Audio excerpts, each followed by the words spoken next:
Tough conversations without the blow up. Day 4. Hello. Hey, hey, Hey. we're here. Day Day 4 in the four. building. Day four. We're still here. I'm still in it. You I still am in it? too. Okay. 1000%. We're here rekindling the love in the Bellatons household. Yes. Through some tough times, we're here. Tough times. Tough times today, actually. We are back together from our solo videos that we had on yesterday. And we had a tough conversation today. It wasn't intentional. It wasn't planned. It It just happened. wasn't in the calendar. Right, It right. was Something not in the happened, calendar. and today we just wanted to talk to you all about the hard conversations without the blow up.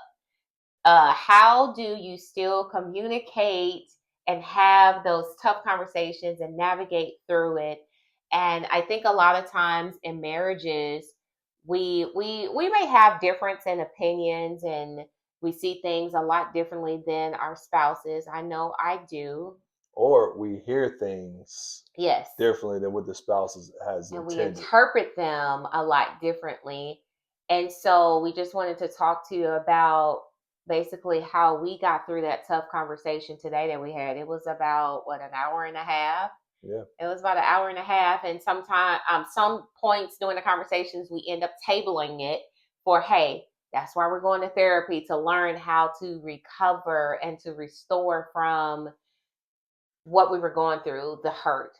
And a lot of times when we talk, we come from a place of emotions that are not necessarily positive emotions. And we sat there, we listened to each other. I will say that we did voice our opinion and our emotions came out in it as well. But the key point to that is just making sure that you're listening to your spouse and that you're hearing what they are saying. Because a lot of times when our spouse is talking, we're trying to overtalk them and not let them finish and interject. And a couple of times I did that. And we have a response Right. to their statement. Right. I did the same thing. You were speaking, and I was ready to give an answer, like, "Hey, this is justification of why I felt that way, or whatnot." And it was not listening to the full concept of the whole story, of the whole purpose of what you were saying. I think that created frustrations at points for both of us, but again, we worked on not having a blowout. Like, okay, I understand. Let me finish. Having, said in a polite way from both of us. It's like, hey, just let me finish.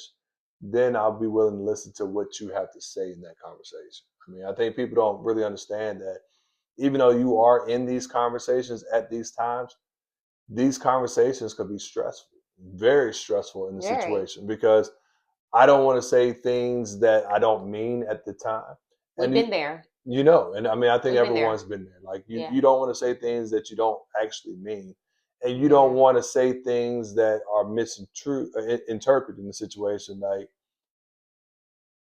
you hear what you want to hear, especially when you're angry. You know what I mean? Especially when somebody's telling you some things that at the moment you don't really want to hear. I mean, I think our conversation today was really tough. Like, it was a real It was tough, tough. It was real tough. life. It opened up some wounds. It did. It did. And most of the time, how I respond to that, I like to isolate. I like to, all shut right, down. you know what? We're done with this. I don't want to talk about it no more. We're done. You are really irking my nerves right now. But today, because we're making a conscious effort to move forward and rebuild and not pick up those same habits, I did make a conscious effort to fully listen to what it is that he had to say and why he felt the way he felt. And then things that I personally couldn't handle or couldn't respond to, I tabled it for therapy, because that's when we mature enough in our relationship to know that, okay, we do need another person in on this, a licensed person, that's who can give us the tools that we need to move past this. The communication part, Mm-hmm. and I think a lot of it's just a healing part. Yes. When you Yeah. open up old wounds and you talk about wounds, and You relive it all over all over again, again. and you All need, over again.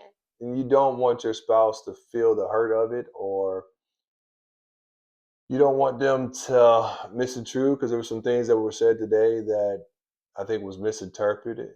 and we were able to kind of like clear it up a little bit. Like, hey, this is what I really meant.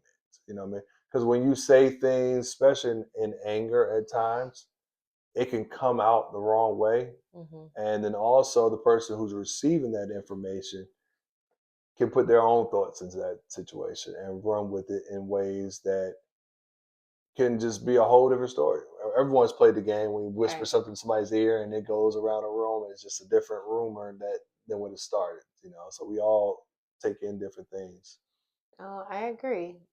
But like we said, we are continually working through it, day 4. And I just want to say this book right here, I can't wait to share it with everyone. The journal that we've created, the 30-day devotion to marriage. Okay.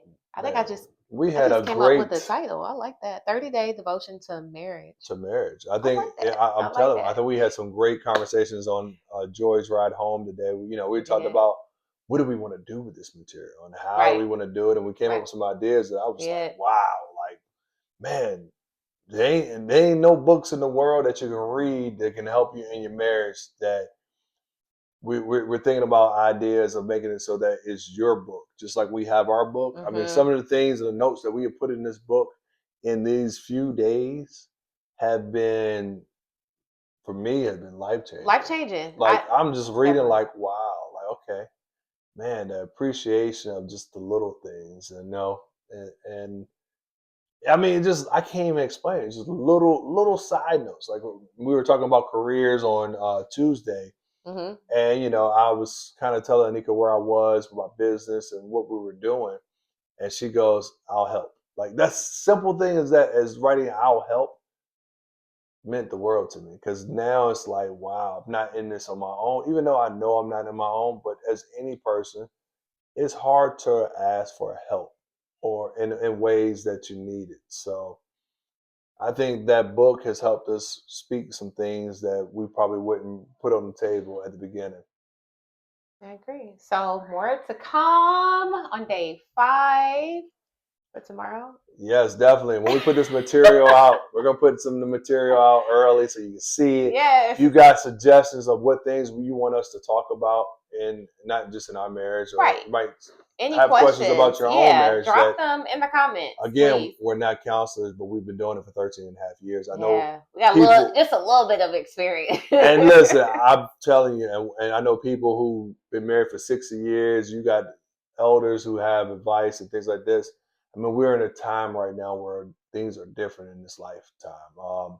So the experiences we have had in the last 13 years, and even like last 4 years, are different from the first 5 years. I mean, because technology's changed, the way of life's changing, our lifestyle has changed. Family dynamics change. Careers have changed. So we're here to give some advice. Again, yeah, we're still young, feel young. So we definitely give those. I mean, hey, especially, some of the advice we can give to the newlyweds, to the seasoned people, just things that help us. So if you have any questions, comments, please leave it down below.